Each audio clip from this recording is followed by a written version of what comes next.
मित्रों नमस्कार। Life lesson with बसंत गुरु जी के साथ हमारे युवा मित्रों को सबसे बड़ी चुनौती ये होता है कि वे अपने प्रदर्शन की अधिकतम क्षमता को विकसित करें। क्या होता है कि हमारे पास काबिलियत तो होते हैं, चाहे हमारे IQ का मामला हो, चाहे SQ का मामला हो, चाहे EQ का मामला हो, चाहे PQ का मामला हो, पर हमारा जो प्रदर्शन होता है, प्रेजेंटेशन जो होता है, कभी कभी कमज़ोर पड़ जाता है। और कमज़ोर हो जाने के कारण हम प्रतियोगिता की दुनिया में बहुत पीछे चले जाते हैं, हम धकेल दिए जाते हैं समय के साथ, और हम वह मुकाम, वह ऊंचाई और वह स्थान और वह पैसा और वह सम्मान नहीं प्राप्त कर पाते जिसके हम अधिकारी थे। अब इसमें जो सम्मान नहीं दे रहा है या जो उस पद पर हमको अप्रोच नहीं किया, वह उसका दोष कम है, बल्कि वह हमारा दोष ये है कि हम उस चुनौती को हमने बराबर तरीके से, हमने सही तरीके से, हमने उसका प्रदर्शन सही नहीं किया। जानकारी होना एक अलग बात है, नॉलेज होना एक अलग बात है, हम उस विषय के बारे में खूब जानते हैं, ये अलग बात है। लेकिन अपनी बात को, अपनी काबिलियत को, अपनी प्रतिभा को जब प्रदर्शन की ज़रूरत पड़ती है, तब यदि हमारा अभ्यास कम है, हमारे अंदर आत्मविश्वास की यदि कमी है और कहीं हम अंदर से डरे हुए हैं, या फिर हमारे पास प्रदर्शन करने की, बोलने की, वक्तव्य कला की, बात करने की कला की और प्रेजेंट करने की कला की और प्रस्तुति की कला की, यानी कि जीवन को और उसके प्रतिभा को और उस समय और समाज को और बोली और भाषा को समय के साथ यदि हम सही ढंग से मिश्रण नहीं कर पाए, तब हमारा इंद्रधनुष बनने के बजाय वह रंग छितर बितर जाता है। जब इंद्रधनुष नहीं बन पाता है, तब उसकी जो गरिमा होती है वो कमज़ोर पड़ जाती है। फिर वह जो इंद्रधनुषी जो रंग होना चाहिए, वह उसमें मज़ा नहीं आता और उसके कारण से हम पीछे धकेल दे जाते हैं। मित्रों, हमारे युवा मित्रों में अक्सर हमने ये देखा है कि वह उनके अपनी काबिलियत को सही जगह प्रतिस्थापित नहीं कर पाते, जिनके कारण उनकी ज़िंदगी में वह नकारात्मक भाव आ जाता है, दुश्वारियाँ आ जाती है, कठिनाई आ जाती है और वह उनके हाथ में एक बड़ी सफलता आते आते टूट जाती है, चूक जाती है, छूट जाती है और वहाँ से वह दूर छिटक जाते हैं। और उसका इस छिटकने के कारण, वह दूर फेंके जाने के कारण उसकी कमर टूट जाती है, उस रीढ़ की हड्डियां टूट जाती हैं, क्योंकि वह खूब जुनून से तैयारी किए रहते हैं, जीवन के सारा चीज़ दांव में लगा दिए होते हैं, पूरे जीवन को वो अपने दांव में लगा चुका होता है। और ऐसी परिस्थिति में एक गड़बड़ हो गया, एक शानदार चीज़ होते होते रुक गया, तो अंदर से इतना टूट जाता है, वो इतना बिखर जाता है, अंदर से इतना ज़्यादा अपने आप को ग्लानि से भर जाता है कि वह उसकी व्याख्या बाहर भी नहीं कर पाता। क्योंकि लोग तब हंसने वाले होते हैं, लोग ताना मारने वाले होते हैं, लोग व्यंग करने वाले होते हैं, लोग उपहास उड़ाने वाले होते हैं, लोग उनकी इस नाकामी पर तालियां बजाते हैं, लोग उसके फेलियर होने की डुगडुगी पिटते हैं, लोग उनको तरह तरह की और बातें दोहराते रहते हैं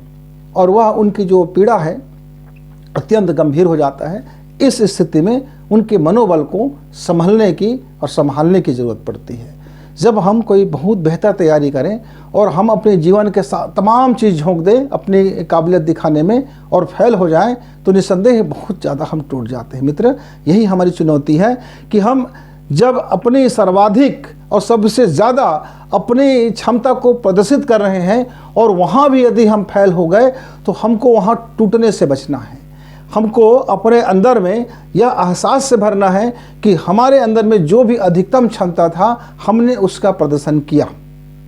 हमारा केवल एक ही काम है कि हम अपने अधिकतम ज्ञान के आधार पर, हम अपने अधिकतम अभ्यास के आधार पर, हम अपने अधिकतम प्रयास के आधार पर अपनी क्षमता का प्रदर्शन हम अधिकतम करें। और यह हमारे युवाओं के लिए इस समय बड़ी चुनौती भरा है, क्योंकि हमारे युवा जो है ऊर्जा से भरे होते हैं और हमारे जो आज का समाज है वह ज्ञान से, विज्ञान से, तकनीकी से, नॉलेज से हर तरह से लेस है। उनके पास अपने आइडियाज़ होते हैं, उनके पास दुनिया भर की आइडियाज़ को वो छान के, टटोल के, देख करके एक नई आइडियाज़ तैयार करते रहते हैं और वो अपने प्रदर्शन को और बेहतर से और बेहतर बनाते रहते हैं, जिसके कारण जरा भी चूक होता है, आप जरा भी पीछे रह गए, आप वर्तमान से हटे कि आप चुके। इसलिए हमको बड़ी पैनी निगाह रखना पड़ता है, आने वाले समय को ध्यान दे करके, आने वाले तकनीकी विकास को ध्यान दे करके, आने वाले पीढ़ियों की ज़रूरतों को ध्यान दे करके, आज की रिक्वायरमेंट क्या है और भविष्य की रिक्वायरमेंट क्या हो सकता है, आदि आदि कल्पनाओं को, हमको बड़ी कल्पनाओं के उस संसार में और यथार्थ के संसार में एक हमको बीच की रास्ता तलाशना पड़ता है कि हम अपने क्षमता की प्रदर्शन को कैसे हम अधिकतम और शानदार और बेहतरीन कर सके। यदि मित्र आप अपने क्षमता को, आप अपने प्रतिभा को, आप अपने ज्ञान को आप सही जगह पर, सही तरीके से, सही टाइम पर और सही मात्रा में यदि आप अपनी अधिकतम प्रदर्शन कर लेते हैं तो आप निश्चित माने कि आपकी सफलता आपकी ही होगी, सफलता आपके पीछे पीछे चलेगी। लेकिन चूक हुआ कि आप धराशायी होकर गिर सकते हो। तो संभलने की भी चुनौती है और अपने अधिकतम प्रयास करने की भी चुनौती है। ये दोनों चुनौतियां साथ साथ चलती है और दोनों मानसिक ज़्यादा है। ये शारीरिक है, ज्ञान का भी है और तकनीकी का भी है, सब है। लेकिन इसमें सबसे ज़्यादा उसका अंदर का आत्मबल, आत्मविश्वास और कार्य करने की दक्षता का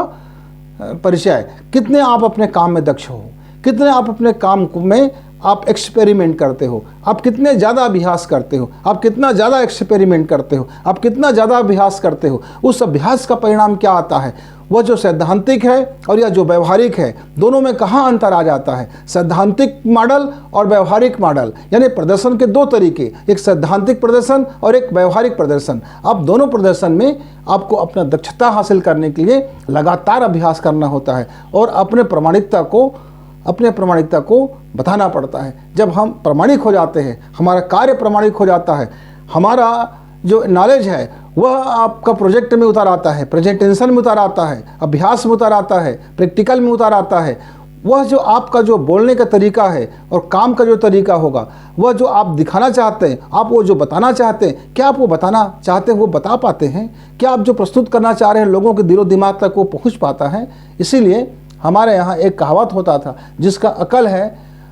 वह बाजार में खड़ा होकर के पैसा कमा सकता है और जिसके पास अकल कम है वह भरी दुकान में भी अपने सामान नहीं बेच सकता है। मित्रों, तो यह जो प्रदर्शन की कला होता है, वक्तव्य की कला होता है, ज्ञान की कला होता है, ये बहुत सारे कलाओं से मिलकर के आपका प्रदर्शन की कला बनते हैं। तो मेरे युवा मित्र, आप इस चुनौती पर जरूर ध्यान दीजिए। यदि आप इस पर एक ध्यान दे देते हैं, इस पॉइंट को आप यदि पकड़ लेते हैं और अपनी तैयारी कर लेते हैं, तो जहाँ भी जा रहे हैं, जिस जॉब को करते हैं या जिस जॉब में जाना चाहते हैं या जिस जगह पे आप हैं, आपका जो भी काम धंधा है, आपका जो भी अपना काम है, जो भी वर्क है, जहाँ भी है, आप अपना उत्तम प्रदर्शन करेंगे तो आपको आपकी जो प्रगति होगा, आपकी जो सफलता का मानक होगा, वह भी उत्तम ही होगा। मित्र, अपने वाणी को विराम देते हुए नमस्कार, धन्यवाद।